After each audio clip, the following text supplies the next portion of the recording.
नमस्कार प्रिय विद्यार्थियों, आप सभी का स्वागत है आपके अपने YouTube channel Shukla study point में। मैं शिवम शुक्ला आप सभी दोस्तों का हार्दिक स्वागत करता हूं। आज के वीडियो के माध्यम से हम लोग चर्चा करेंगे एजुकेशन यानी शिक्षा शास्त्र के बारे में। बीए प्रथम वर्ष प्रथम सेमेस्टर में अगर आप हैं और शिक्षा शास्त्र आपका सब्जेक्ट है, आपका मेजर में चाहे शिक्षा शास्त्र है चाहे माइनर में, यानी कि कंसेप्चुअल फ्रेमवर्क ऑफ एजुकेशन आपको पढ़ना होता है। फर्स्ट सेमेस्टर में है, चाहे आप जो है माइनर में सब्जेक्ट आपका है चाहे मेजर में है। तो अगर ऑब्जेक्टिव परीक्षा आपकी हो रही तो आपके लिए इंपॉर्टेंट है लेक्चर, बाकी लिखित वाले बच्चों के लिए भी इंपॉर्टेंट होगा। जी, आज की वीडियो के माध्यम से हम 100 एमसीक्यूज के बारे में चर्चा करेंगे जो कि आपकी परीक्षा के लिए बहुत ही ज़्यादा महत्वपूर्ण होंगे। तो प्लीज़ वीडियो को लाइक कर दीजिएगा, चैनल पर अगर नए हैं तो सब्सक्राइब भी कर दीजिएगा, क्योंकि इसी प्रकार से इन्फॉर्मेटिव वीडियो मैं लगातार आपके लिए लाता रहता हूँ। ठीक है, चले। पहला प्रश्न आपका आ चुका है। शिक्षा आयोग 1964 के प्रतिवेदन का शीर्षक क्या था? शिक्षा आयोग जो 1964 से 66 के बीच में था, उसका पूछा जा रहा है कि भाई उसका प्रतिवेदन शीर्षक क्या था। उसका प्रतिवेदन शीर्षक क्या था बेटा? उसका प्रतिवेदन शीर्षक था शिक्षा एवं राष्ट्रीय प्रगति। ऑप्शन नंबर इसका डी करेक्ट आंसर हो जाएगा। दूसरा क्वेश्चन आप देखिएगा। प्रश्न है, शिक्षा आयोग 1964 से 66 को जाना जाता है, उसको किसी दूसरे आयोग के नाम से जानते हैं, खास करके कोठारी आयोग कहा जाता है। ठीक है, शिक्षा आयोग को कोठारी आयोग के नाम से जानते हैं, ये बात आप ध्यान रखेंगे। अब इन सभी आयोगों के बारे में थोड़ा सा जान लीजिए, परीक्षा में प्रश्न पूछा जाता रहता है इन सभी आयोगों के बारे में। ठीक है, एक बार वीडियो को शेयर कर दीजिएगा और लाइक भी कर दीजिएगा, क्योंकि ऐसे इन्फॉर्मेटिव वीडियो मैं लगातार आपके लिए लाता रहता हूँ। कोठारी आयोग, राधा कृष्णन आयोग, मुदालियर आयोग और वर्धा शिक्षा आयोग, इन सभी के बारे में विस्तार से बताएं आप सभी लोग। देखिए, कोठारी आयोग को ही शिक्षा आयोग कहा जाता है। 1964 से 66 में एक प्रकार से इसको प्रस्तुत किया गया। बात करें राधा कृष्णन आयोग की, तो राधा कृष्णन आयोग जो होता है इसको उच्च शिक्षा आयोग कहा जाता है। 1948 में राधा कृष्णन आयोग की स्थापना होती है, 1948-49 के आसपास। ठीक है, ध्यान रखेंगे। डॉक्टर सर्वपल्ली राधाकृष्णन की एक अध्यक्ष थे इस जो आयोग के। उच्च शिक्षा प्रणाली की समीक्षा और स्वतंत्र भारत के अनुरूप सुझाव देने के लिए बनाई गई थी ये। ठीक है, ये बात आप ध्यान रखेंगे। और स्नातक की अवधि 3 वर्ष करने की सिफारिश की गई थी। इसमें शिक्षकों के मान सम्मान और प्रशिक्षण पर विशेष बल दिया गया था। विश्वविद्यालयों के लिए यूनिवर्सिटी ग्रांट कमीशन यूजीसी जैसी जो संस्था है गठित करने की सिफारिश भी जो है राधा कृष्णन आयोग के द्वारा ही करी गई थी। ठीक है, ये बात ध्यान रखेंगे। 1956 में बाद में बनती है। जो दूसरा आयोग है मुदालियर आयोग, ये क्या है?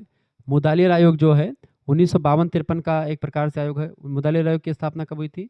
1952-53 में हुई थी। ठीक है, माध्यमिक शिक्षा आयोग से इसको माध्यमिक शिक्षा आयोग कहते हैं। शिक्षा आयोग कोठारी आयोग को कहते हैं। उच्च शिक्षा आयोग इसको कहते हैं राधा कृष्ण आयोग को। मुदालियर आयोग जो है ये माध्यमिक शिक्षा से संबंधित है, सेकेंडरी एजुकेशन की समीक्षा और सुधार करने के लिए बनाया गया। डॉक्टर ए लक्ष्मण स्वामी मुदालियर इसके अध्यक्ष थे। 1952 में इसकी अध्यक्षता जो है उन्होंने करी थी। ठीक है, अगला है आपका कोठारी कमीशन 1964 से 66। ठीक है, डॉक्टर DS कोठारी इसके जो है अध्यक्ष थे। ये बात ध्यान रखेंगे, भारतीय शिक्षा आयोग के नाम से इसको जानते हैं। इसमें 10+2+3 शिक्षा प्रणाली की सिफारिश करी गई और राष्ट्रीय शिक्षा प्रणाली नेशनल एजुकेशन सिस्टम की स्थापना भी शिक्षा आयोग 64-66 के दौरान ही की गई थी।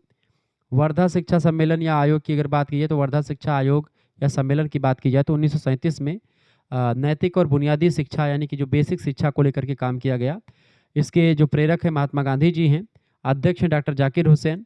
वर्धा महाराष्ट्र में पड़ता है, वहीं पर इसकी जो है आयोग की स्थापना हुई थी।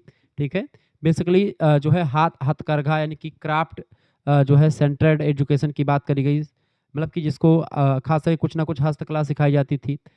शिक्षा का आरंभ 7 वर्ष की आयु और 7 वर्ष की अवधि के लिए एक प्रकार से व्यवस्थित किया गया था। ठीक है, तमाम सारी चीज़ें इसमें गांधी जी ने बताई थी। तीसरा प्रश्न आपकी स्क्रीन पर आ चुका है। विश्वविद्यालय स्तर पर कौन सी समस्या विवादग्रस्त है? अनुसंधान, स्वायत्तता या सहशिक्षा? तीसरे करेक्ट आंसर क्या हो जाएगा? ए ऑप्शन, स्वायत्तता जो होती है विश्वविद्यालय स्तर पर कौन सी समस्या विवादग्रस्त है? तो यही समस्या विवादग्रस्त है, स्वायत्तता की। अगला प्रश्न आप देखेंगे, 4 नंबर प्रश्न आपकी स्क्रीन पर आ चुका है, फटाफट से आप देखेंगे। चौथा प्रश्न है, ऑपरेशन ब्लैक बोर्ड का उद्देश्य क्या है? ऑपरेशन ब्लैक बोर्ड का उद्देश्य प्राथमिक शिक्षा की गुणवत्ता में सुधार करना, प्राथमिक शिक्षा का सार्वभौमिकीकरण करना और प्राथमिक शिक्षा का प्रभावी संचालन करना। ये सब ऑपरेशन ब्लैक बोर्ड के उद्देश्य हैं। ऑप्शन नंबर डी लगा दीजिएगा, उपरोक्त सभी। नेक्स्ट क्वेश्चन से 5वां नंबर देखेंगे। वैदिक काल में शिक्षा दी जाती थी? स्कूलों में बिल्कुल नहीं, मदरसों में भी नहीं दी जाती थी, आश्रमों में बिल्कुल, गुरुकुल में आश्रम में दी जाती थी। 5वें का सी ऑप्शन करेक्ट आंसर होगा।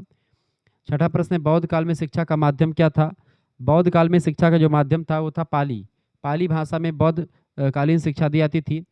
वैदिक कालीन शिक्षा संस्कृत भाषा में दी जाती थी और वर्तमान कालीन शिक्षा इस समय हिंदी में दी जा रही है। अगला क्वेश्चन आ चुका है 6 नंबर, मुदालियर आयोग संबंधित है। मुदालियर आयोग मैंने आपको बताया था अभी, मुदालियर आयोग किससे संबंधित है बेटा? मुदालियर आयोग 1952-53 में आया। डॉक्टर ए लक्ष्मण स्वामी मुदालियर इसके अध्यक्ष थे। माध्यमिक शिक्षा से रिलेटेड है ये। इसका बी ऑप्शन 7वें का करेक्ट आंसर हो जाएगा। ठीक है, व्यावसायिक और लोकतांत्रिक शिक्षा की बात करता है, मार्गदर्शन और आत्मनिर्भरता की बात इस शिक्षा माध्यम के द्वारा करी गई। 8वां प्रश्न है, बौद्ध काल में उच्च शिक्षा की अवधि कितनी थी? बौद्ध काल में उच्च शिक्षा की जो अवधि की समय की अगर बात की जाए तो थी 12 साल। सी ऑप्शन करेक्ट आंसर होगा। मुस्लिम काल में उच्च शिक्षा दी जाती थी। मुस्लिम काल में उच्च शिक्षा दी जाती थी किसमें? उच्च शिक्षा दी जाती थी मदरसों में। ठीक है, डी ऑप्शन करेक्ट आंसर होगा। अगला प्रश्न, बहुउद्देशीय विद्यालयों का सुझाव दिया था। बहुउद्देशीय विद्यालयों का सुझाव दिया था ताराचंद कमेटी ने, 1948-49 में आई थी। ठीक है, नरेंद्र कमेटी 1952-53 में आई थी, कुठारी आयोग 1964-66 में आई थी और मुदालियर आयोग 1952-53 में आई थी। ये 4 क्वेश्चन आपसे यहाँ से भी तैयार हो रहे हैं। आगे देखें 11 नंबर, विश्व का प्रथम विश्वविद्यालय था। विश्व का प्रथम विश्वविद्यालय 11 नंबर करेक्ट आंसर क्या हो जाएगा? विश्व का प्रथम विश्वविद्यालय था Takshashila. Option number A correct answer होगा। 12 नंबर क्वेश्चन आप देखेंगे, अखिल भारतीय शिक्षा सलाहकार बोर्ड की स्थापना का सुझाव दिया था। अखिल भारतीय शिक्षा सलाहकार बोर्ड की स्थापना का सुझाव किसने दिया था? किस आयोग ने दिया था? इसका करेक्ट आंसर हो जाएगा मुदालियर आयोग ने दिया था। ए ऑप्शन करेक्ट आंसर होगा। भारत में वैदिक काल का प्रारंभ हुआ है। भारत में वैदिक काल का प्रारंभ कब हुआ? 13 नंबर का करेक्ट आंसर क्या हो जाएगा? भारत में वैदिक काल का जो प्रारंभ हुआ है कितने साल पहले हुआ है? इसका राइट आंसर हो जाएगा बेटा ए ऑप्शन 2500 ईसा पूर्व से 5000 ईसा पूर्व तक या 500 ईसा पूर्व तक। वैसे वैदिक काल के बारे में ये चीजें, भारत में वैदिक काल का प्रारंभ कब माना जाता है, ये डाटा बिल्कुल आप देखते हैं। वैदिक काल का जो प्रारंभ माना जाता है बेटा, आप देखते हैं यजुर्वेद, सामवेद और ऋग्वेद, अथर्ववेद जैसे 4 ग्रंथ लिखे गए। ठीक है, मैक्स मूलर कहते हैं 1500 ईसा पूर्व, बाल गंगाधर तिलक 2500 ईसा पूर्व बताते हैं, राजबली पांडे 2000 ईसा पूर्व बताते हैं, डॉक्टर राधाकमल मुखर्जी 1700 ईसा पूर्व बताते हैं। ये बात ध्यान रखेंगे। ठीक है, तो 2500 ईसा पूर्व से लेकर के 500 ईसा पूर्व के आसपास ऑप्शन नंबर 1 करेक्ट आंसर हो जाएगा। लेकिन जो बातें ये सब बता रहे वैदिक काल को लेकर के, जो ऋग्वेदों की रचना जो हुई, रचना बहुत बाद में इसको लिखा गया है ऋग्वेद को, बाकी इसकी ये श्रुति परंपरा में था, इसको लोग जो है गाते रहते थे, बोलते रहते थे। ठीक है, तो ये बात आप ध्यान रखेंगे। कुल मिलाकर के आगे बढ़िएगा। अगला क्वेश्चन आ चुका है, निम्नलिखित में से कौन सी बौद्ध युग की विशेषता नहीं है? बौद्ध युग की विशेषता कौन सी नहीं है? 14 नंबर का करेक्ट आंसर क्या हो जाएगा? डी ऑप्शन जीवन के ऋण। जीवन के ऋण वैदिक काल में आप देखते हैं होता है, जैसे पितृ ऋण हो गया, देव ऋण हो गया, ये सब होता है।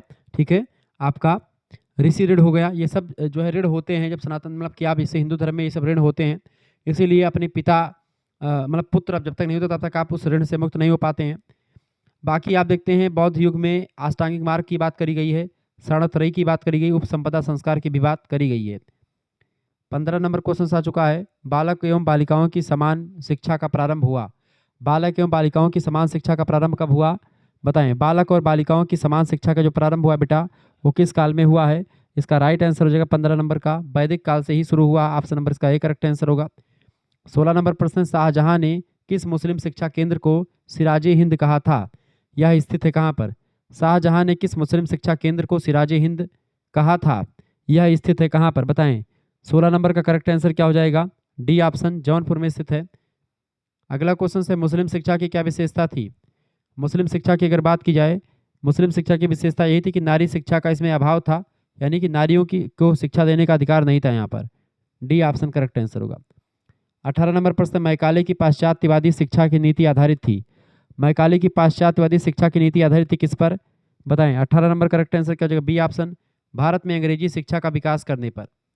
अगला प्रश्न 19 नंबर, शिक्षा नीति 1854 की घोषणा की किसने करी थी? 1854 की। 1854 में कौन से घोषणा पत्र आया था? बताएं फटाफट से। 19 नंबर करेक्ट आंसर क्या हो जाएगा? बिल्कुल, चार्ल्स वुड डिस्पैच आया था, वुड का घोषणा पत्र आया था 1854 में। डी ऑप्शन करेक्ट आंसर होगा। गोखले बिल शिक्षा के स्तर से संबंधित था, किस शिक्षा के स्तर से? Gokhale bill. 20 number correct answer क्या हो जाएगा? गोखले बिल जो था वो प्राथमिक स्तर की शिक्षा से रिलेटेड है। ऑप्शन नंबर इसका ए करेक्ट आंसर होगा। वर्धा योजना के अध्यक्ष कौन थे? अध्यक्ष doctor Zakir Hussain. D option 21 का करेक्ट आंसर हो जाएगा। 21 का डी ऑप्शन करेक्ट आंसर हो जाएगा। देखिए अध्यक्ष बेटा अगर अध्यक्ष की बात करेगा तो डॉक्टर जाकिर हुसैन इसके अध्यक्ष थे, लेकिन इसके प्रणेता जो थे महात्मा गांधी जी थे, तो महात्मा गांधी भी आप लगा सकते हैं, डॉक्टर जाकिर हुसैन भी लगा सकते हैं। तो ऑप्शन यहाँ पर ए और डी दोनों करेक्ट आंसर हो सकता है। यूनिवर्सिटी क्या मानती है वो यूनिवर्सिटी के ऊपर डिपेंड करता है। शिक्षा को दिया था, वर्धा शिक्षा योजना को दिया था महात्मा गांधी जी ने ही, अध्यक्षता डॉक्टर जाकिर हुसैन ने भी कर दी थी। ठीक है, आगे बढ़ते हैं। शिक्षा को भारतीय संविधान की समवर्ती सूची में किस वर्ष शामिल किया गया था? समवर्ती सूची संविधान की वह सूची है जिसमें राज्य सरकार और केंद्र सरकार दोनों कानून बना सकती हैं। शिक्षा को भारतीय संविधान की समवर्ती सूची में किस वर्ष सम्मिलित किया गया था? तो सम्मिलित किस वर्ष किया गया था बेटा? वो किया गया था 1976 में। ऑप्शन नंबर इसका डी करेक्ट आंसर होगा। 1976 में 42वां संविधान संशोधन हुआ था, उसी दौरान ऐसा हुआ था। इंदिरा गांधी की सरकार थी उस समय। अगला क्वेश्चन आ चुका है, शिक्षा आयोग का कार्य क्षेत्र था। शिक्षा आयोग का कार्य क्षेत्र कौन सा क्षेत्र था? इसका करेक्ट आंसर हो जाएगा बिल्कुल माध्यमिक शिक्षा, प्राथमिक शिक्षा, उच्च शिक्षा, सारी शिक्षा इसका कार्य क्षेत्र था, डी ऑप्शन।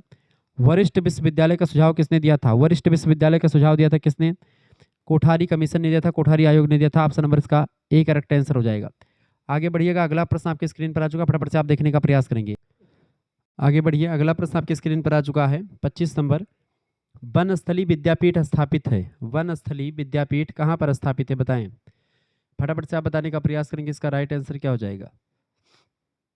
वनस्थली विद्यापीठ, वनस्थली विद्यापीठ कहाँ पर स्थापित है? बिल्कुल राइट आंसर आप सभी का आ रहा है, बहुत बढ़िया बहुत बढ़िया बहुत बढ़िया, बिल्कुल ए ऑप्शन, जयपुर में स्थापित है।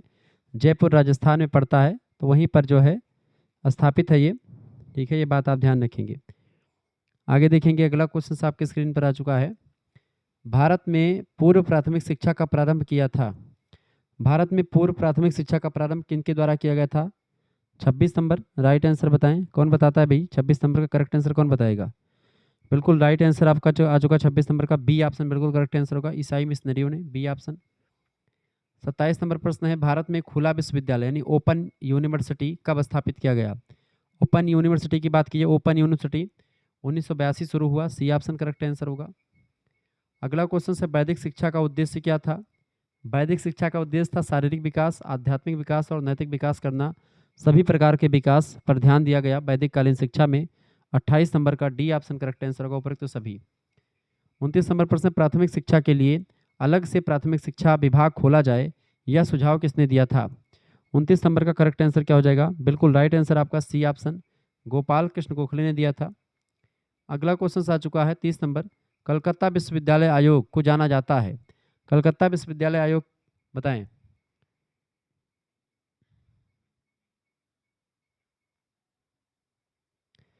कलकत्ता विश्वविद्यालय आयोग को जाना जाता है किसके नाम से और इसकी स्थापना कब हुई थी? बताएं। कलकत्ता विश्वविद्यालय आयोग को जाना जाता है किसके नाम से? 30 नंबर का करेक्ट आंसर क्या होगा? बिल्कुल सी ऑप्शन करेक्ट आंसर होगा, सैंडलर आयोग के नाम से जानते हैं, सैंडलर आयोग। ठीक है, माइकल सैंडलर इसके अध्यक्ष थे। 1917 में इसकी स्थापना होती है। ठीक है, और सैंडलर आयोग कहा जाता है कलकत्ता विश्वविद्यालय आयोग को। स्थापना करने वाले थे ब्रिटिश भारत सरकार। ठीक है, और कलकत्ता विश्वविद्यालय की स्थिति की जांच करना और भारत की उच्च शिक्षा में सुधार करने के लिए ये समिति बेसिकली ये आयोग बनाया गया था। शिक्षा एक सतत प्रक्रिया के रूप में, कंटिन्यूस प्रोसेस के रूप में इसको आगे बढ़ाने के लिए, स्कूल से लेकर के विश्वविद्यालय तक। ठीक है, ये सब चीज़ों के लिए बनाया गया था। अगला क्वेश्चन आ चुका है 31 नंबर है, बौद्ध काल में शिक्षा आरंभ करने के संस्कार को क्या कहते थे? तो बौद्ध काल में शिक्षा आरंभ करने वाला जो संस्कार होता था उस संस्कार को पवज्जा संस्कार कहा जाता था। ठीक है, बौद्ध काल में शिक्षा आरंभ करने के संस्कार को क्या कहते थे? पवज्जा संस्कार या कहीं कहीं पे प्रवज्जा संस्कार होता था। ठीक है, तो प्रवज्जा संस्कार की अगर बात की जाए, ये पवज्जा संस्कार, इसकी बात की, पवज्जा शब्द जो है पाली भाषा का शब्द है। पवज्जा का मतलब होता है गृह त्याग करना या संन्यास ग्रहण करना। ठीक है, शिक्षा जीवन की शुरुआत करने को ही पवज्जा कहते हैं।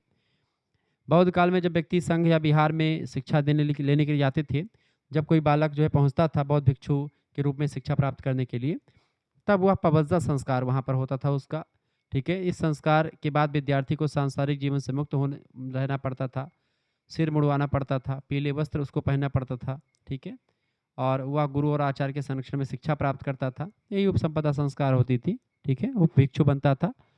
और बेसिकली अगला प्रश्न है, स्वाध्याय पद्धति। स्वाध्याय पद्धति पुस्तकालयों का प्रारंभ हुआ था किस काल में? पुस्तकालयों का प्रारंभ हुआ था वैदिक काल में ही लाइब्रेरी थी। ठीक है, option number C correct answer होगा। 33 नंबर प्रश्न है, मुस्लिम शिक्षा का मुख्य उद्देश्य क्या था? मुस्लिम शिक्षा का मुख्य उद्देश्य, 33 नंबर करेक्ट आंसर क्या हो जाएगा? मुस्लिम शिक्षा का मुख्य उद्देश्य क्या था? बिल्कुल ए ऑप्शन, इस्लाम धर्म का प्रचार करना। अगला प्रश्न 34 नंबर, 19वीं शताब्दी के प्रारंभ में भारत की साक्षरता परसेंटेज कितनी थी? बिल्कुल राइट आंसर हो जाएगा 34 का डी ऑप्शन, लगभग 14% के आसपास। 35 नंबर क्वेश्चन आ चुका, 1854 में सहायता अनुदान दिया गया। 1854 में सहायता अनुदान दिया गया केवल मिशनरी विद्यालयों को, केवल कंपनी विद्यालयों को, या केवल भारतीय विद्यालयों को? 1854 करेक्ट आंसर क्या हो जाएगा? 35 नंबर का बिल्कुल राइट आंसर हो जाएगा ए ऑप्शन, केवल मिशनरी विद्यालयों को ही सहायता अनुदान दिया गया था 1854 का जब बुट डिस्पैच आया था उसके बाद में, भारतीय जो है स्कूल को नहीं दिया गया था। अगला प्रश्न 36 नंबर, मुस्लिम शिक्षा की कमी थी। मुस्लिम शिक्षा में कमी क्या थी? इस्लाम धर्म का विकास, मातृभाषा में शिक्षा नहीं दी जाती थी, या साहित्य और इतिहास का विकास, अच्छे गुरु शिष्य संबंध? तो करेक्ट आंसर क्या होगा? कमी क्या थी? कमी यही थी कि मातृभाषा में शिक्षा नहीं दी गई। 36 नंबर का करेक्ट आंसर क्या हो जाएगा? डी ऑप्शन, यही कमी है, बाकी सारी विशेषता है। 37 नंबर प्रश्न है, सर चार्ल्स वुड ने शिक्षा नीति की घोषणा की थी कब? सर चार्ल्स वुड ने शिक्षा नीति की घोषणा कब करी थी? 37 नंबर का करेक्ट आंसर हो जाएगा ए ऑप्शन, 19 जुलाई 1854 को करी थी। अगला क्वेश्चन आ चुका है 38 नंबर, 10+2+3 शैक्षिक संरचना को प्रस्तावित किया था, बताएं किस शिक्षा नीति ने? 38 नंबर करेक्ट आंसर बताएं। बिल्कुल राष्ट्रीय शिक्षा नीति 1968 की जो शिक्षा नीति थी उसमें 10+2+3 यानी कि पहले आप 10 पढ़ें, फिर 12 पढ़ें, और 12 के बाद में फिर 3 यानी कि BA वाला, ए ऑप्शन।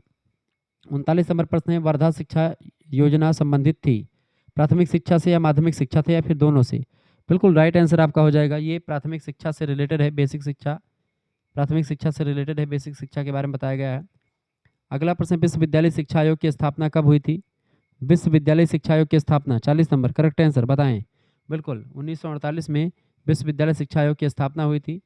ठीक है, अगला प्रश्न है, ग्रामीण विश्वविद्यालय का सुझाव किसने दिया था? ग्रामीण विश्वविद्यालय का सुझाव दिया गया था, 41 नंबर का करेक्ट आंसर क्या हो जाएगा? डी ऑप्शन, विश्वविद्यालय शिक्षा आयोग के द्वारा ग्रामीण विश्वविद्यालय का सुझाव दिया गया था, डी ऑप्शन करेक्ट आंसर होगा। 42 नंबर क्वेश्चन आ चुका है, भारत सरकार ने शिक्षा आयोग की नियुक्ति कब करी थी? भारत सरकार के द्वारा शिक्षा आयोग की नियुक्ति जो करी गई थी वो करी गई थी 1964 में 14 जुलाई की डेट को, ऑप्शन नंबर इसका बी राइट आंसर हो जाएगा। 43 नंबर प्रश्न आपकी परीक्षा की दृष्टि से बहुत महत्वपूर्ण है, शिक्षा आयोग के अध्यक्ष थे कौन? शिक्षा आयोग के अध्यक्ष कौन थे? बिल्कुल राइट आंसर होगा DDS कोठारी जी इसके अध्यक्ष थे, इसीलिए शिक्षा आयोग को कोठारी आयोग के नाम से भी जाना जाता है।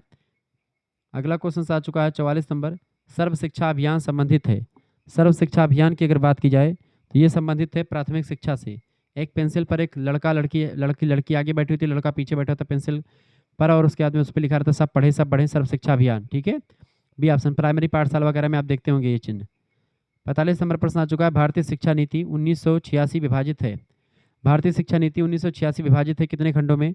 45 नंबर का करेक्ट आंसर क्या हो जाएगा? ए ऑप्शन, 12 खंडों में भारतीय शिक्षा नीति 1986 में जो आई थी वो विभाजित है, ए ऑप्शन करेक्ट आंसर होगा। 46 नंबर प्रश्न आपकी परीक्षा की दृष्टि से इंपॉर्टेंट है, आ चुका है, राष्ट्रीय शिक्षा नीति 1986 के अध्यक्ष थे। राष्ट्रीय शिक्षा नीति 1986 के अध्यक्ष कौन थे?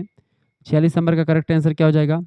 बिल्कुल राइट आंसर आपका हो जाएगा बी ऑप्शन, राजीव गांधी जी थे। अगला क्वेश्चन 47 नंबर, शांति निकेतन स्थापित है कहाँ पर? शांति निकेतन कहाँ पर स्थापित है? शांति निकेतन जो है पश्चिम बंगाल में स्थापित है, बी ऑप्शन करेक्ट आंसर होगा। शांति निकेतन जाना जाता है, शांति निकेतन को और किस नाम से जानते हैं? बताएं, फटाफट से आप बताने का प्रयास करेंगे। शांति निकेतन, शांति निकेतन को और किस नाम से जानते हैं? इसकी स्थापना कब हुई थी? तो शांति निकेतन को और किस नाम से जानते हैं बेटा? बिल्कुल करेक्ट आंसर हो जाएगा विश्व भारती विश्वविद्यालय के नाम से भी जानते हैं, विश्व भारती विश्वविद्यालय कहते हैं शांति निकेतन को। 1901 में इसकी स्थापना हुई थी, ये बात भी आप ध्यान रखिएगा। इसके संस्थापक हैं गुरुदेव रविन्द्रनाथ टैगोर जी, यानी रविन्द्रनाथ ठाकुर रविन्द्रनाथ टैगोर। पश्चिम बंगाल राज्य के बोलपुर यानी बीरभूम जिला पड़ता है, वहीं पर स्थित है। ठीक है, ये बात ध्यान रखेंगे। शिक्षा खुले वातावरण में ओपन ईयर क्लासेस की बात करी, संगीत, कला, नृत्य, भाषा, साहित्य और दर्शन की शिक्षा दी जाती थी। बाद में 1921 में इसे विश्व भारती विश्वविद्यालय के रूप में बदल दिया गया था, शांति निकेतन को ही। 1951 में ईस्वी में भारत सरकार ने इसको केंद्रीय विश्वविद्यालय यानी सेंट्रल यूनिवर्सिटी के रूप में स्थापित कर दिया, विश्वविद्यालय विश्व भारती विश्वविद्यालय को।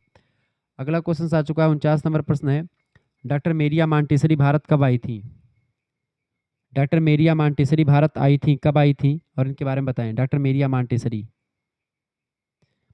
देखिए डॉक्टर मेरिया मॉन्टेसरी की अगर बात की जाए तो इसका करेक्ट आंसर हो जाएगा सी ऑप्शन। 1939 में भारत आई थी। कब आई थी बेटा? 1939 में ईस्वी में ये भारत में आई थी, ये बात ध्यान रखेंगे।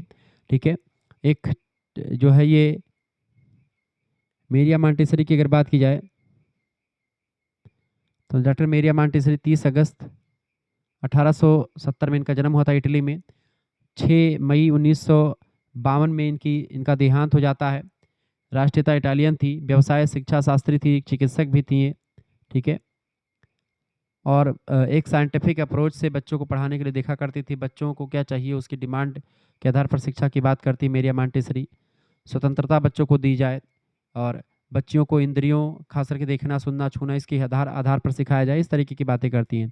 इन्हीं के आधार पर आप देखते हैं जो है मॉन्टेसरी स्कूल जो खुले भारत में वो इन्हीं के आधार पर खुले हैं। 50 नंबर क्वेश्चन आ चुका है। भारतीय संविधान की किस धारा में 14 वर्ष तक की आयु के सभी बालकों को निःशुल्क और अनिवार्य प्राथमिक शिक्षा की व्यवस्था की जाएगी? भारतीय संविधान के किस अनुच्छेद में बातें बताई गई हैं?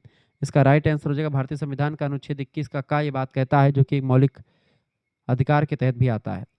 51 नंबर क्वेश्चन से त्रिभाषा सूत्र को सर्वप्रथम किसने प्रस्तुत किया था? त्रिभाषा सूत्र को सबसे पहले कोठारी कमीशन के द्वारा प्रस्तुत किया गया था। डी ऑप्शन करेक्ट आंसर होगा। अगला प्रश्न, उच्च शिक्षा की प्रमुख समस्या क्या है? उच्च शिक्षा की प्रमुख समस्या आजकल क्या बनी हुई है? बिल्कुल, दोषपूर्ण पाठ्यक्रम, छात्र अनुशासनहीनता, उद्देश्यपूर्ण शिक्षा, मतलब उद्देश्यहीन उच्च शिक्षा, बिना उद्देश्य की शिक्षा दी जा रही है। डी ऑप्शन करेक्ट आंसर होगा, उपयुक्त सभी। 53 नंबर क्वेश्चन आ चुका, शिक्षा शास्त्र के अध्ययन हेतु सुझाव दिया। शिक्षा शास्त्र के अध्ययन हेतु सुझाव किसने दिया था? 53 नंबर का करेक्ट आंसर क्या हो जाएगा बताइएगा? सी ऑप्शन, राष्ट्रीय शिक्षा नीति जो है, राष्ट्रीय शिक्षा नीति के द्वारा शिक्षा के अध्ययन हेतु सुझाव दे दिया, शिक्षा शास्त्र के अध्ययन हेतु। अगला क्वेश्चन आ चुका है 54 नंबर, देखेंगे। वैदिक काल में शिक्षा का मुख्य केंद्र क्या था? वैदिक काल में शिक्षा का जो मुख्य केंद्र था वो क्या था? बिल्कुल राइट आंसर हो जाएगा Takshashila. A option correct answer होगा। शिक्षा पर नियंत्रण प्रारंभ हुआ वैदिक शिक्षा में, मुस्लिम शिक्षा में, अंग्रेजी शिक्षा है, बौद्धकालीन शिक्षा में। शिक्षा पर नियंत्रण प्रारंभ हुआ था कब? 55 नंबर का करेक्ट आंसर हो जाएगा आपका डी ऑप्शन, अंग्रेजी शिक्षा में शिक्षा पर नियंत्रण शुरू हो चुका था। डी ऑप्शन करेक्ट आंसर होगा। 56 नंबर प्रश्न, बौद्ध शिक्षा दी जाती थी कहाँ पर? बौद्ध शिक्षा मठों और बिहारों में दी जाती थी। ऑप्शन नंबर इसका सी करेक्ट आंसर होगा। 57 नंबर प्रश्न है, सैडलर आयोग का संबंध था। सैडलर आयोग का संबंध किससे था बताएं? सैडलर आयोग 57 नंबर करेक्ट आंसर क्या हो जाएगा? बिल्कुल, प्राथमिक शिक्षा और माध्यमिक शिक्षा दोनों शिक्षा से संबंध था सैडलर आयोग का। सी ऑप्शन करेक्ट आंसर होगा। 58 नंबर क्वेश्चन आ चुका है, विश्वविद्यालयों में विद्वत परिषद के गठन का सुझाव किसने दिया था? विद्वत परिषद, विश्वविद्यालय में एक विद्वत परिषद होनी चाहिए। इस बात को किस आयोग ने कहा था? इस बात को कहा था बेटा किस आयोग ने? बिल्कुल, हंटर कमीशन ने कहा था। बी ऑप्शन करेक्ट आंसर होगा। 59 नंबर क्वेश्चन आ चुका है, माध्यमिक स्तर पर पर्दा विश्वविद्यालयों का सुझाव किसने दिया था? पर्दा विश्वविद्यालयों का सुझाव, माध्यमिक स्तर पर पर्दा विद्यालयों का सुझाव किस समिति ने दिया था? 59 नंबर करेक्ट आंसर क्या हो जाएगा? हंटर कमीशन ने ही दिया था। ए ऑप्शन करेक्ट आंसर हो जाएगा। अगला क्वेश्चन आपके स्क्रीन पर आ चुका है, फटाफट से आप देखने का प्रयास करेंगे। प्रश्न है 60 नंबर, वैदिक काल में शिक्षा का माध्यम क्या था? वैदिक काल में संस्कृत भाषा शिक्षा का माध्यम हुआ करती थी। ए ऑप्शन करेक्ट आंसर हो जाएगा। 61 नंबर क्वेश्चन आप देखेंगे, नालंदा विश्वविद्यालय स्थापित था। नालंदा विश्वविद्यालय कहाँ पर स्थापित था? नालंदा यूनिवर्सिटी की बात की, नालंदा विश्वविद्यालय उत्तर प्रदेश सॉरी बिहार में स्थित था नालंदा विश्वविद्यालय। 61 नंबर का करेक्ट आंसर क्या हो जाएगा? D option. अगला क्वेश्चन आप देखेंगे 62 नंबर है, मुस्लिम शिक्षा प्रणाली में बिस्मिल्लाह खानी या बिस्मिल्लाह संस्कार प्रारंभ होता था। बिस्मिल्लाह संस्कार जो होता था वो कब से कब तक प्रारंभ होता था? इसका बिल्कुल राइट आंसर हो जाएगा 4 वर्ष 4 माह 4 दिन में बिस्मिल्लाह संस्कार जो होता था बच्चा उस योग्य हो जाता था। 63 नंबर प्रश्न है, जिला प्राथमिक शिक्षा कार्यक्रम डीपीईपी की शुरुआत हुई थी। जिला प्राथमिक शिक्षा कार्यक्रम डीपीईपी की शुरुआत कब हुई थी?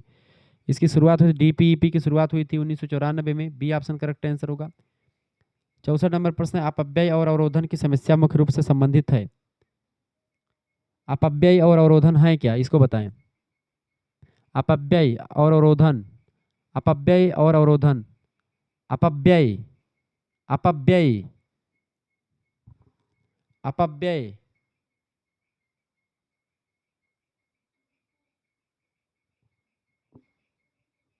अपव्यय और अवरोधन। अपव्यय और अवरोधन जो था बच्चों के जो है क्लास छोड़ने या उनको ना पढ़ने से संबंधित होता है। ठीक है, ये बात आप ध्यान रखेंगे। तो करेक्ट आंसर क्या हो जाएगा इसका? 64 नंबर का करेक्ट आंसर क्या हो जाएगा? बिल्कुल राइट आंसर आपका डी ऑप्शन, प्राथमिक शिक्षा में बच्चे जो होते, कुछ बच्चे होते हैं कि क्लास छोड़ ही देते, कुछ बच्चे एक ही क्लास में 2 बार पढ़ते हैं, तो वही चीज़ है, एक समस्या है सबसे बड़ी। अगला प्रश्न है 65 नंबर, उच्च शिक्षा संस्थाओं में राष्ट्रीय सेवा योजना का प्रारंभ हुआ था। उच्च शिक्षा संस्थाओं में राष्ट्रीय सेवा योजना का प्रारंभ कब हुआ था? 65 नंबर का करेक्ट आंसर हो जाएगा डी ऑप्शन, 1969 में हुआ था। 66 नंबर प्रश्न है, नवोदय विद्यालय खोलने का सुझाव दिया गया था किस समिति के द्वारा? नवोदय विद्यालय खोलने का सुझाव दिया गया था किस समिति के द्वारा? राष्ट्रीय शिक्षा नीति 1986 के द्वारा दिया गया था, सी ऑप्शन करेक्ट आंसर होगा। 67 नंबर प्रश्न है, भारत में संस्कृत महाविद्यालय की स्थापना किसने की थी? भारत में संस्कृत महाविद्यालय की स्थापना किसने की थी? बिल्कुल जाने धन डंकन ने की थी, ऑप्शन नंबर इसका सी करेक्ट आंसर होगा। 68 नंबर प्रश्न, भारत में ईस्ट इंडिया कंपनी का प्रवेश कब हुआ था? 1600 ईस्वी में हुआ था, ऑप्शन नंबर इसका बी करेक्ट आंसर हो जाएगा। 68 नंबर का बी ऑप्शन बिल्कुल राइट आंसर। 69 नंबर प्रश्न आ चुका है, शिक्षण संस्थाओं को आर्थिक सहायता प्रारंभ हुई। शिक्षण संस्थाओं को आर्थिक सहायता प्रारंभ हुई थी कब? बिल्कुल डी ऑप्शन, मुस्लिम काल से प्रारंभ हुई, डी ऑप्शन। अगला प्रश्न 70 नंबर, भारत में सर्वप्रथम कौन सी ईसाई मिशनरियाँ आई थी? भारत में सबसे पहले इनमें से पुर्तगीज आए थे, ऑप्शन नंबर इसका D correct, sorry A correct answer होगा, पुर्तगाली आए थे, A option correct answer. Vasco D gamma आया था सबसे पहले 1498 में। अगला प्रश्न 1813 ईस्वी में, 1813 एडी, एडी मानी ईस्वी, 1813 ईस्वी में चार्टर की मुख्य विशेषता क्या थी? 1813 का जो चार्टर अधिनियम आया था उसकी क्या विशेषता थी? उसकी विशेषता थी प्राचीन भारतीय संस्कृति का विकास किया जाए, बी ऑप्शन करेक्ट आंसर हो जाएगा। अगला क्वेश्चन आ चुका है 74 नंबर, मतलब 72 नंबर क्वेश्चन आ चुका है, फटाफट से आप देखेंगे। 72 नंबर प्रश्न, ईस्ट इंडिया कंपनी एक है। ईस्ट इंडिया कंपनी क्या है बेटा? ईस्ट इंडिया कंपनी एक क्या है? व्यापारिक संस्था थी, ऑप्शन नंबर इसका ए करेक्ट आंसर होगा। 73 नंबर प्रश्न है, चार्टर का पुनरावर्तन होना था। चार्टर का पुनरावर्तन कब होना था? इसका पुनरावर्तन होता था 20 साल में एक अधिनियम आता था, जैसे कि 1909 का अधिनियम, फिर 1919 का अधिनियम, तो ये 10 ही साल पर आ गया था, बाकी 20 साल पे आते थे बेसिकली।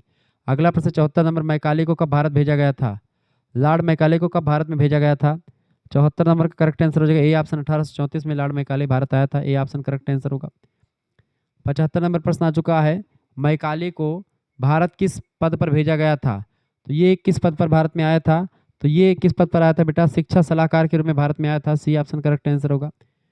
1854 की शिक्षा नीति तैयार की थी किसके द्वारा? बताएं। 1854 में वुड डिस्पैच आया था, 76 नंबर का करेक्ट आंसर क्या हो जाएगा? C option Wood dispatch, Charles Wood के द्वारा। अगला क्वेश्चन आ चुका है 77 नंबर, शिक्षा में छनाई का सिद्धांत किस प्रकार की शिक्षा के पक्ष में था? छनाई का सिद्धांत, छनाई का सिद्धांत समझते हैं क्या होता है? निस्संदन का सिद्धांत भी इसको कहते हैं। जैसे अंग्रेज लोग कहते थे कि बड़े जो जाति के लोग हैं उनको शिक्षा अगर दे दी जाए तो ऑटोमेटिक छोटी जातियों में पहुंच जाएगी। कैसे? जैसे अगर बात की जाए, जैसे कि एक चलनी होती है, चलनी में जैसे कुछ चीज़ें भर दो अगर आटा वगैरह, तो धीरे धीरे करके नीचे गिरता रहता है, तो नीचे की चीज़ें भी मिलती रहती है, उसमें पाते रहते हैं। तो इस तरीके से ऐसे चलनी के रूप में, इसीलिए इसको छनाई का सिद्धांत कहते हैं कि अच्छे अच्छे लोगों को शिक्षित कर दो, बाकी वो लोग अपने आप नीचे नीचे शिक्षा उनको मिलती चली जाएगी ऑटोमेटिक। तो छनाई का सिद्धांत किस प्रकार की शिक्षा के पक्ष में था? उच्च वर्ग से निम्न वर्ग की ओर, बी ऑप्शन करेक्ट आंसर होगा। 77 नंबर का, 77 नंबर का बी ऑप्शन करेक्ट आंसर होगा। 78 नंबर क्वेश्चन आप देखेंगे। 78 नंबर प्रश्न आ चुका है, किसने कहा था कि वुड का घोषणा पत्र भारतीय शिक्षा का महाधिकार पत्र है? किसने कहा था इस बात को? तो इसको कहा था जेम्स महोदय ने, HR जेम्स ने कहा था कि वुड का घोषणा पत्र भारतीय शिक्षा का महाधिकार पत्र है, यानी कि मैनिफेस्टो है। 79 नंबर प्रश्न, चार्ल्स वुड ने शिक्षा संगठन बांटा था। चार्ल्स वुड ने शिक्षा संगठन बांटा था कितने भागों में? 79 नंबर का करेक्ट आंसर क्या हो जाएगा? 79 नंबर का डी ऑप्शन, 5 भागों में बांटा था। अगला क्वेश्चन आ चुका 80 नंबर प्रश्न है, हंटर आयोग को दूसरे नाम से जाना जाता है। हंटर आयोग को किस नाम से जानते हैं? हंटर आयोग को भारतीय शिक्षा आयोग के नाम से जानते हैं, ऑप्शन करेक्ट आंसर होगा। अगला प्रश्न, हंटर आयोग ने माध्यमिक शिक्षा के लिए विषय का सुझाव दिया था, किस विषय का? हंटर आयोग ने माध्यमिक शिक्षा के लिए किस विषय का सुझाव दिया था? 81 नंबर करेक्ट आंसर बताएं, बी ऑप्शन, अंग्रेजी भाषा के लिए, अंग्रेजी भाषा के लिए विषय का सुझाव दिया था। गोखले बिल कब प्रस्तुत किया गया था? गोखले बिल 82 नंबर बताएं। गोखले बिल 1991 में प्रस्तुत किया गया था, बी ऑप्शन। वर्धा शिक्षा सम्मेलन कब हुआ था? 1937 में हुआ था, option number B correct answer हो जाएगा। 83 नंबर का बी ऑप्शन। आगे देखेंगे 84 नंबर क्वेश्चन आ चुका है, वर्धा शिक्षा योजना की आख्या प्रस्तुत की गई थी कब? 1937 में ही, ए ऑप्शन करेक्ट आंसर होगा। स्वतंत्रता के पश्चात पहला शिक्षा आयोग कौन सा बना था? स्वतंत्रता के पश्चात पहला शिक्षा आयोग बना था विश्वविद्यालय शिक्षा आयोग, ए ऑप्शन करेक्ट आंसर होगा। विश्वविद्यालय अनुदान आयोग की स्थापना, यूजीसी की स्थापना कब हुई थी? 1953 में। बिल्कुल राइट आंसर आपका आ रहा है C option. University grant commission UGC कहते हैं शॉर्ट फॉर्म में। 87 नंबर प्रश्न, मुदालियर आयोग को जाना जाता है, मुदालियर आयोग को किस नाम से जानते हैं? 87 नंबर बताएं, करेक्ट आंसर क्या हो जाएगा? सी ऑप्शन, बिल्कुल माध्यमिक शिक्षा आयोग के नाम से जानते हैं। 88 नंबर प्रश्न, माध्यमिक शिक्षा आयोग का गठन हुआ था, माध्यमिक शिक्षा आयोग का गठन कब हुआ था? बिल्कुल डी ऑप्शन, 1952-53 में हुआ था। अगला प्रश्न 89 नंबर, महात्मा गांधी की बेसिक शिक्षा असफल क्यों हुई थी? महात्मा गांधी की बेसिक शिक्षा इसलिए असफल हुई थी क्योंकि ये कैसी थी बेटा, ये खास करके हस्तशिल्प पर बल दिया था, अमानवैज्ञानिक शिक्षण विधि और कच्चे माल की बर्बादी, इन सभी पर बात की गई। डी ऑप्शन करेक्ट आंसर होगा। उच्च शिक्षा के अध्यक्ष कौन थे? उच्च शिक्षा आयोग के अध्यक्ष कौन थे? 90 नंबर करेक्ट आंसर क्या हो जाएगा? डी ऑप्शन, डॉक्टर राधाकृष्णन जो थे उच्च शिक्षा आयोग के अध्यक्ष थे। 91 नंबर प्रश्न है, राष्ट्रीय शिक्षा नीति की समीक्षा कब की गई या कब हुई थी? समीक्षा इसकी कब हुई थी बेटा? 91 नंबर का करेक्ट आंसर क्या हो जाएगा? बिल्कुल सी ऑप्शन, 1990 में इसकी समीक्षा हुई थी। जनार्दन रेड्डी समिति का गठन कब हुआ था? जनार्दन रेड्डी समिति का गठन हुआ था 1992 में। D option. इंदिरा गांधी खुला यूनिवर्सिटी, ओपन यूनिवर्सिटी, इग्नू जिसको कहते हैं शॉर्ट फॉर्म में, इंदिरा गांधी ओपन यूनिवर्सिटी की स्थापना कब हुई थी? इसकी स्थापना हुई थी 1985 में। Option number B correct answer होगा। इंदिरा गांधी खुला विश्वविद्यालय का मुख्यालय कहाँ पर स्थित है? इसका मुख्यालय स्थित है नई दिल्ली में, न्यू दिल्ली में। डी ऑप्शन राइट आंसर होगा। एक बात ध्यान रखेंगे, अगर आपको हमारे से जुड़ना है, हमारे कोर्स में ज्वाइन होना है, ये पीडीएफ वगैरह प्राप्त करनी, प्रैक्टिस सेट की पीडीएफ पूरी प्राप्त करनी है, 91 61 93 60 62 इस नंबर पर आप व्हाट्सएप पर एसएमएस कर दीजिएगा। ठीक है, क्या एसएमएस कीजिएगा? अपना नाम, अपनी यूनिवर्सिटी का नाम, अपने सब्जेक्ट के नेम और आप किस सेमेस्टर, अपने सेमेस्टर का नाम लिख करके भेज दीजिएगा। मात्र 100 रुपये फीस में आपके लिए सब कुछ व्यवस्था कर दी गई। आपके पास क्यूआर को भेजा जाएगा, उसी क्यूआर यानी स्कैनर पर 100 रुपये फीस आपको जमा कर देनी है। ये फीस आप खुद भी जमा कर सकते हैं, किसी दूसरे से भी आप फीस जमा करवा सकते हैं, बात ध्यान रखिएगा। मात्र 100 रुपये फीस में आपके लिए पूरी व्यवस्था की जाएगी। 100 रुपये फीस में क्या क्या मिलेगा आपको? Live class, video lecture, PDF note सब कुछ मिलेगा। व्हाट्सएप ग्रुप से आपको जोड़ा जाएगा।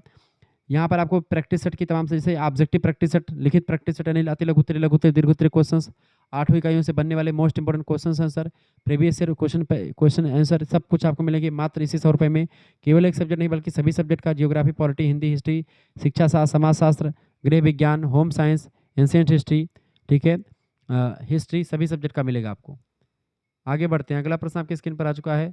सर चार्ल्स वुड था, सर चार्ल्स वुड कौन था? वुड डिस्पैच 1854 में आया था जो, तो चार्ल्स वुड कौन था बताएं? 95 नंबर। चार्ल्स वुड जो था ये कंपनी के बोर्ड का अध्यक्ष था। Option number C correct answer होगा। पश्चिमी देशों में पूर्व प्राथमिक शिक्षा का प्रारंभ कब हुआ था? पश्चिमी देशों में पूर्व प्राथमिक शिक्षा का जो प्रारंभ हुआ था वो फ्रोबेल के द्वारा किया गया था। बी ऑप्शन करेक्ट आंसर होगा। फ्रोबेल को जनक कहा जाता है। शिक्षा के राष्ट्रीयकरण का अर्थ क्या होता है? शिक्षा का राष्ट्रीयकरण का मतलब होता है क्या? इसका राष्ट्रीयकरण का मतलब होता है कि केंद्र के नियंत्रण में शिक्षा हो जाए और प्रांतीय सरकारों के नियंत्रण में शिक्षा हो जाए, इसी को शिक्षा का राष्ट्रीयकरण कह सकते हैं। Option number C correct answer होगा, ए और बी दोनों। 98 नंबर प्रश्न, डी स्कूलिंग सोसाइटी के लेखक कौन है? D schooling society 98 number, correct answer क्या हो जाएगा? D schooling society, A option correct answer हो जाएगा। ये जो है इवान इलिच जो है इसके वो है, option number A correct answer होगा। 99 नंबर प्रश्न, राष्ट्रीय शैक्षिक अनुसंधान प्रशिक्षण परिषद की स्थापना कब हुई थी? 99 नंबर, करेक्ट आंसर क्या हो जाएगा? बिल्कुल बी ऑप्शन करेक्ट आंसर होगा, 1961 इज राइट आंसर। अगला प्रश्न 100 नंबर प्रश्न है, अरविंद आश्रम स्थापित है, अरविंद आश्रम स्थापित है कहाँ पर? अरविंद आश्रम जो है पुदुचेरी में स्थापित है। ऑप्शन नंबर इसका बी करेक्ट आंसर हो जाएगा। इस तरीके से आप लोगों ने बहुत सारे प्रश्नों को समझ लिया और आपको बता दूं कि ये स्कैनर आप मतलब कि ये आपका जो है ये आंसर की आपकी भी दी गई साथ में, यानी आंसर शीट भी साथ में आपको मिलेगी। तो ये आंसर शीट भी मिलेगी, ये पीडीएफ पूरा आपको मिल जाएगा। जैसा मैंने आपको बताया, आप उस तरीके से आप हमारे साथ जुड़ सकते हैं। 100 रुपये फीस जमा करके आप हमारे साथ बिल्कुल जुड़ करके पढ़ सकते हैं अच्छे तरीके से। ठीक है, चलिए फिर मिलते हैं हम नेक्स्ट वीडियो में। तब तक के लिए जय हिंद, जय भारत। आप सभी का बहुत बहुत धन्यवाद। हमारे साथ जुड़ने के लिए इसी प्रकार से अपना प्यार हमेशा बना रखेंगे। वीडियो को लाइक कर दीजिएगा, चैनल पर अगर नए हैं तो सब्सक्राइब भी कर दीजिएगा, क्योंकि इसी प्रकार से इन्फॉर्मेटिव वीडियो मैं लगातार आपके लिए लाता रहता हूँ और बहुत ही बारीकी के साथ मैं चीज़ों को समझाता भी रहता हूँ। ठीक है,